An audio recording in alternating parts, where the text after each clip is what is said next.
Hi hello నమస్తే. నేను మీ కట్టా కార్తీక్. కూటమి విడిపోతుందా? టీడీపీ, జనసేన విడిపోబోతున్నాయా? పవన్ కళ్యాణ్, చంద్రబాబు మధ్య గ్యాప్ వచ్చిందా? నిజానికి కూటమి విడిపోతుందా లేదా అనేటువంటిది చెప్తే టీడీపీ చెప్పాలి. లేదంటే జనసేన చెప్పాలి. లేదు కాదు అంటే బీజేపీ అన్న చెప్పాలి. కానీ 3 కాదు. ఈ ముగ్గురిని వ్యతిరేకిస్తున్న వైసీపీ మాత్రం గట్టిగా ప్రచారం చేస్తుంది. చంద్రబాబు నాయుడుకి, పవన్ కళ్యాణ్‌కి చాలా గ్యాప్స్ వచ్చాయి. అందుకనే చెప్పా పెట్టకుండా పవన్ కళ్యాణ్ దేవాలయ యాత్ర చేస్తా ఉన్నారు.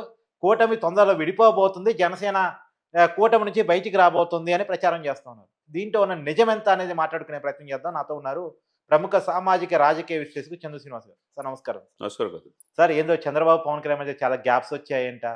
జనసేన కూటమి నుంచి బయటికి రాబోతుంది అని వైసీపీ ప్రచారం చేస్తోంది. నిజమేనా? వైసీపీ ఆశలు అడియాసలే.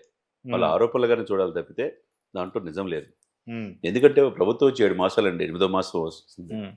చక్కగా పరిపాలిస్తున్నారు టీడీపీ, బీజేపీ, జనసేన కూటమికి. ఆంధ్రప్రదేశ్ ప్రభుత్వానికి పోలవరం ఎప్పుడు పూర్తి చేయాలని ఒక టైం బౌండ్ పెట్టుకున్నారు. 2027 కంప్లీట్ చేయాలని. నిధులు సకాలంలో వస్తున్నాయి. అమరావతికి రాజధాని పూర్తి చేయడానికి అదొక టైం పెట్టుకున్నారు. లేకపోతే జాబ్ క్యాలెండర్ ఇచ్చారు. ఒకటో తరగతి సామాజిక పెన్షన్స్ వస్తున్నాయి. ఉద్యోగుల జీతాలు వస్తున్నాయి. ఇంకా రోడ్లు సస్యశ్యామలంగా ఉన్నాయి. సంక్రాంతి హ్యాపీగా వెళ్ళారు. ఇంత రాష్ట్ర అభివృద్ధి మీద దృష్టి పెట్టారు. పరిశ్రమలు తీసుకురావడానికి అనేక రకాలుగా ప్రయత్నాలు జరుగుతూ ఉన్నాయి. కేంద్ర ప్రభుత్వం ఇప్పటి వరకు 5.5 లక్షల కోట్లు అభివృద్ధి పనులకి శంకుస్థాపన చేశారు. ఇన్ని జరుగుతున్న ఈ క్రమంలో ఇప్పుడు కూటమి ఇదైపోయే అవకాశం ఉందని మీరు అనుకుంటున్నారా కార్తీక్ గారు? హ్మ్. వైసీపీ ఆరోపణలో వాళ్ళ ఆశలు నెరవేరే అవకాశం లేదు. ఎందుకంటే చంద్రబాబు నాయుడు గారు ఏం చేయాలో ఆయన చేస్తున్నాడు. పవన్ కళ్యాణ్ గారు ఏం చేయాలో ఆయన చేస్తున్నాడు. లోకేష్ గారు ఆయన చేస్తున్నాడు. ఇక్కడ ఏంటంటే మొన్న జ్వరం వచ్చింది, ఢిల్లీ వెళ్ళలేకపోయారు. అవును. అప్పటి నుంచి ఆయన్ని ప్రచారం చేసి కావాలని వెళ్ళలేదని కొంతమంది రకరకాలు అవును. చేస్తున్నారు. అంటే బీజేపీతో గ్యాప్ వచ్చింది, మోడీ గారితో గ్యాప్ వచ్చింది కాబట్టి ఢిల్లీ ఏంది బాలేదని అప్పుడు మొత్తం? ప్రచారం చేశారు. సార్ బీజేపీతో గ్యాప్ వచ్చి మోదీ గారితో గ్యాప్ వస్తే మన మోదీ గారు కూడా చంద్రబాబు నాయుడు గారిని పవన్ కళ్యాణ్ గారు ఎందుకు ప్రశంసిస్తారు? మహారాష్ట్ర పోతే ఢిల్లీ అవును. ఎలక్షన్లో వాళ్ళ తరపున బొలిశెట్టి సత్యాన్ని పంపించాడు కదా. అవును. ఆయన సందేశం కూడా ఇచ్చి తెలుగు వాళ్ళు 10 లక్షల మంది ఢిల్లీలో ఉంటే మీరందరూ కూడా బీజేపీకి ఓటేయమని చెప్పారు కదా. అవును. వాళ్ళు క్లారిటీగా ఉన్నారు. మరి దాంతోపాటు దక్షిణ భారతదేశాల యాత్ర శ్రీకారం చుట్టారు కదా. హిందూ సనాతన ఆ పోయేటప్పుడు చంద్రబాబు గారు ఫోన్ చేస్తే లిఫ్ట్ కూడా చేయలేదని వైసీపీ ప్రచారం. ఇవన్నీ 7 రోజుల నుంచి మాటలు లేవంటారు, ఫోన్ లిఫ్ట్ చేయలేదంటారు. సరే ఇక్కడ ఏంటంటే ఆయన 7 మాసాలు అంతకుముందు 1 ఇయర్ ప్రజల్లో నిత్యం ఉండి హ్మ్. డస్ట్ ఎలర్జీతో పాటు ఆరోగ్య సమస్యలు ఎదుర్కొంటా పాపం వైరల్ ఫీవర్ ఎదుర్కొని అన్నీ కూడా ఇదైపో ఉపశమనం కోసం కొద్ది కుదుట పడిన తర్వాత దక్షిణ భారతదేశాలని నిశ్చయించుకున్నాడు. దాంట్లో భాగంగా ఆయన కేరళ, అగస్త్యముని అక్కడి నుంచి అనేక పుణ్యక్షేత్రాలు సాధించారు. నిన్న టుటికోరిన్ ఈ విషయాన్ని తమిళనాడు కూడా మనం ముందే చెప్పాం. ఆయన హిందూ ధర్మం కోసం ఆ, పరిరక్షణ యాత్ర చేస్తారు, దేవాలయాలు తిరుగుతారు అనేది అనుకున్నాం. మన ఇది ఇద్దరం ఎప్పుడు? గతంలో వీడియో చేసాం. చాలా చేసాం. అవును. తర్వాత టుటికోరిన్ తమిళనాడులో చేరి అక్కడి నుంచి తిరుచెందూరులో సుబ్రహ్మణ్య స్వామి ఆలయాన్ని సందర్శించాడు. కుంభకోణంలో కుమారస్వామి ఆలయాన్ని సందర్శించి మిగతా టెంపుల్స్ కూడా ఈ రోజుతో ఆయన టూర్ కంప్లీట్ అవుతుంది. హ్మ్. ఈయన దక్షిణ అవునా? భారతదేశం మరి తెలుగు రాష్ట్ర అంటే మన ఇక్కడ ఇక్కడ తమిళనాడుతో ఈ రోజు కంప్లీట్ అవుతుంది. కాబట్టి ఓకే. ఎందుకంటే నిన్న కేరళ అయిపోయింది 2 రోజులు. హ్మ్. ఈ రోజుతో తమిళనాడులో కంప్లీట్ అయ్యే అవకాశం ఉంది. తంజావూరు బృహదీశ్వరాలయం కూడా అంటున్నారు.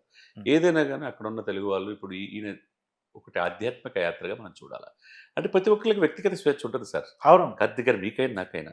ఆయన వ్యక్తిగతంగా సినిమాలు తీస్తే 1000 కోట్లు కూడా వద్దనుకొని తన బిడ్డల డిపాజిట్లు కూడా తీసి కౌలు రైతులకు ఇచ్చిన ఆ వ్యక్తి ఇప్పుడు రాజకీయాల్లో సక్సెస్ అయ్యి డిప్యూటీ సీఎం అయిన తర్వాత విజయోత్సవాలు కూడా చేసుకోకుండా రాష్ట్ర అభివృద్ధి మీద దృష్టి పెట్టిన ఆ వ్యక్తి తనకు వ్యక్తిగత స్వేచ్ఛ లేదా?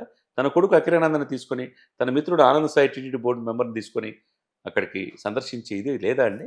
హ్మ్. మనకు తెలియని చాలామంది మనలో చాలామంది అగస్త్యముని ఆశ్రమం మనం చూడకపోవచ్చు. అనేక రకాల మధ్య చూడని వాటి దగ్గరికి వెళ్ళి ఇది చేసే అవకాశం లేదా చెప్పండి? పవన్ కళ్యాణ్ గారు సనాతన సంప్రదాయాన్ని కాపాడడానికి హిందువులకి అండగా 100 కోట్ల మంది ప్రతినిధిగా ఆయన వెళ్తున్నాడు. ఆయనకు కూడా వ్యక్తిగత లేదు. ఆయన వెళ్తే చంద్రబాబు నాయుడుకి గ్యాప్ వచ్చింది, వీళ్ళిద్దరూ వెళ్ళిపోయారని. ఏం సార్ ఇది? అంటే కాదు, వాళ్ళు తల్లితో చెల్లితో కలిసి ఉండలేరు కాబట్టి వీళ్ళు కలిసి ఉంటున్నారేంటి, వీళ్ళు కూడా విడిపోయినని ప్రచారం చేయాలని అనుకుంటున్నారా ఏంది? మీరు ఆ పాయింట్ కరెక్ట్ కావచ్చు. ఆ, కానీ ఈ ప్రభుత్వం ఇంకొక 5 నెలలు, 4 సంవత్సరాలు, 5 నెలలు విడిపోయే అవకాశం లేదు. బ్రహ్మాండంగా పరిపాలిస్తారు. సార్ ఇంకొక మాట కూడా నాకు చెప్పండి. ఉమ్, వీళ్ళు కలిసేటప్పుడు కూడా చాలా ప్రయత్నాలు చేశారు కలవకుండా చేయడం కోసం. ఉమ్, అప్పుడు మనం చూసాం ముద్రగడ పద్మనాభం ముందు పెట్టి పాపం ఆయన పేరు కూడా ఇంట్లో మార్చుకోవాల్సిన పరిస్థితులు పడ్డాడు పాపం ఆయన. ఉమ్. ఆయన ముందు పెట్టి చేశారు. తర్వాత ఇప్పటికీ ఆ ప్రయత్నాలు ఉన్నాయండి. ఎందుకు వీళ్ళు కలిసి ఉండకూడదు వాళ్ళు అంత కోరుకుంటున్నారు అంత బలంగా? అంటే మళ్ళీ అధికారంలో వద్దామని. ఉమ్, పాప నిద్ర కూడా పోట్ల వాళ్ళు. ఉమ్, మరి పవన్ కళ్యాణ్ గారు గేటు కూడా దాటనివన్న వాళ్ళంతా వాళ్ళ ఇంటి గేటు దాటి బయటకు రావడానికి భయపడుతున్నారు కదా సార్. మరి అధికారం లేకపోతే ఉండలేకపోతున్నారు సార్. ఆ, అది కూడా మనం చూసుకోవాలి కదా. ఎప్పుడు ప్రజల్లో ఉండి ఏదో అధికారం చలాయించి ఇష్టానుసారంగా వ్యవహరించి వర్షంలో గొడుగు పట్టుకొని డ్యాన్సులు వేసి రకరకాలుగా పార్లమెంట్లో వీడియో కాల్స్ డ్యూడ్ కాల్స్ చూసుకునే పరిస్థితి నుంచి మీరేమో స్వేచ్ఛ లేకుండా చేశారు. ఆ, కూటమి అధికారంలో వచ్చింది, వీళ్ళు బయటకు రాలని పరిస్థితిలో ఉన్నారు. అధికారంలో వస్తే తప్పితే అధికారం అనుభవించే అవకాశం లేదు. అధికారం అనుభవించాలి. ఇప్పుడు ప్రతిపక్షంలో ఉండి ఎందుకు ఓడిపోయావా? అభివృద్ధి సంక్షేమ మాటను అభివృద్ధిని మర్చిపోయాం కాబట్టి మిమ్మల్ని ఓటేయలేదు కదా. 151 నుంచి 11 సీట్లు పరిమితం చేశారు కదా. ఇంక ఎప్పుడు ఉంటుంది? అవకాశం ఎక్కడ ఉంది? ఇప్పుడు వీళ్ళు విడిపోయే అవకాశం లేదు కదా. కాబట్టి ప్రభుత్వానికి సహకరించాల్సిన బాధ్యత ఇప్పుడు వైసీపీకి ఉంది. వైసీపీ నాయకులు కూడా చాలామంది నిన్నగాక మొన్న ఆళ్ళ నాని, ఏలూరు నాని గారు అవును, వైద్య ఆరోగ్య శాఖ మంత్రి, ఉప ముఖ్యమంత్రి చేసిన వ్యక్తి డిప్యూటీ ఆయన సీఎం. కుమారుడితో సహా ఎందుకు జాయిన్ అయ్యాడు సార్ టీడీపీలో? అవును, ఇక్కడ రాజకీయ భవిష్యత్తు లేదనేగా. అవును, అంతేగా. ఎందుకు వదిలిపెట్టి వెళ్ళిపోతున్నాడు ఏటు అవును. మొన్న? అవును. ఇంకా అయితే వీలైతే టీడీపీ జనసేన, లేదంటే అవసరం అయితే రాజకీయ సన్యాసమైన తీసుకుందాం తప్ప ఇక్కడ ఉండొద్దు అనుకుంటున్నారంటే. కాబట్టి ఇక దాన్ని బట్టి ఆ పరిస్థితి, ఆ పార్టీ ముందు ముందు ఆ 11 మందిలో కూడా ఒక వ్యక్తి జగన్మోహన్ రెడ్డి గారు తీస్తే ఆ 10 మందిలో కూడా ఒక 4-5 వెళ్ళిపోయే అవకాశం స్పష్టంగా అవును, ఉంది. అవును, అది ఎక్కువగా మన్యం జిల్లా నుంచి అవును. మన పాడేరు, గతంలో కూడా అరకు, చెప్పాము, పాడేరు అరకు ఎమ్మెల్యేలు ఇద్దరు. పొద్దుటూరు, తర్వాత ఎర్రగొండపాలెం, ఇట్లా 4-5 పేర్లు వినపడుతున్నాయి. ఏదైనా కానీ ఉండలేక ఉంటున్నారు తప్పితే ఓడిపోయిన వాళ్ళు బాగానే ఉన్నారు. వీళ్ళు గెలిచి అసలు అధికారం లేక బాధపడుతున్నారు ఇప్పుడు ఉన్నాళ్ళు కూడా. సరే, ఏదైనా కానీ గడ్డు పరిస్థితులు వైసీపీకి. కాబట్టి వాళ్ళ కోరికలు, వాళ్ళ ఆశలు అడియాసలే తప్పితే ఈ కూటమి విడిపోయే అవకాశం ఎట్టి పరిస్థితులు లేదు. పవన్ కళ్యాణ్ రాజకీయం పవన్ కళ్యాణ్ చేస్తున్నాడు. పవన్ కళ్యాణ్ వ్యూహాలు కార్తీక్ గారు ఎవరికి అంతుపట్టవు. ఉమ్. ఆయన ఊహలో ఊహాతీతమా ఇది అంటారు చూసావు కానీ- సినిమా డైలాగ్. ఉమ్. అలా ఆయన్ని నిజమది. ఆయన స్ట్రాటజీ ఎవ్వరు అందుకోలేరు. ట్రూత్.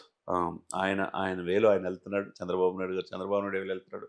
లోకేష్ వేలు వెళ్తున్నారు. కాబట్టి ఎవరు కూడా వైసీపీ నాయకులు అధైర్యపడద్దు అంటే ఆశలు పెట్టుకొని ఆశల మైకంలో మేము ప్రభుత్వం పడిపోద్ది వీళ్ళిద్దరి మధ్య మళ్ళీ మేము వస్తామనే ఆశలు వదులుకొని ఇంకా 4 సంవత్సరాలు 5 నెలలు వెయిట్ చేయాలి. ప్రజల మన్ననలు పొందాలి. ప్రజలకి ఎందుకు దూరం అయ్యామనే ఇది తెలుసుకుంటే వాళ్ళ రాజకీయ భవిష్యత్తు బాగుంటుంది. అంటే సార్, ఇప్పుడు ఇంకోటి కూడా, వీళ్ళు విడిపోతున్నారనే వార్తని తగ్గించడం కోసం, ఆ వార్త లేకుండా చేయడం కోసం, వీళ్ళ మధ్య ఉన్న గ్యాప్స్ని కప్పించుకోవడం కోసమే వల్లభనేని వంశీని అరెస్ట్ చేశారని కూడా నిన్న వాళ్ళ మీడియా ప్రచారం చేస్తారు. సార్, ఎప్పుడు ఏది చేయాలో ప్రభుత్వానికి తెలుసు, పోలీసులకు తెలుసు. పోలీసులు సిస్టమేటిక్గా విచారించి అరెస్ట్ చేస్తున్నారు. రిమాండ్ రాత్రి 1:45 వరకు వాదోపదాలు జరిగిన తర్వాత ఆయన రిమాండ్ విధించారు. అది చట్టం తన పని తను చేసుకోవద్దు. దీంట్లో ప్రభుత్వాలు కలగజేసుకునేది ఏం లేదు. సిస్టమేటిక్గా జరుగుతుంది. కాబట్టి వెయిట్ చేయాలి తప్పితే దీని గురించి పెద్ద ఇది చేయాల్సిన అవసరం లేదన్నమాట. అంటే వల్లభనేని వంశీ అరెస్ట్కి ఈ చంద్రబాబు నాయుడు పవన్ కళ్యాణ్ విడిపోతున్న వార్తకి సంబంధం లేదంట. అసలు లేదండి. అంటే ఒక అబద్ధమైన వార్త కోసం దీన్ని ఎందుకు చేస్తారంటారా? అంతే, అంతకంటే ఏం లేదు. దీంట్లో ఏముండదు. థ్యాంక్స్. నమస్కారం.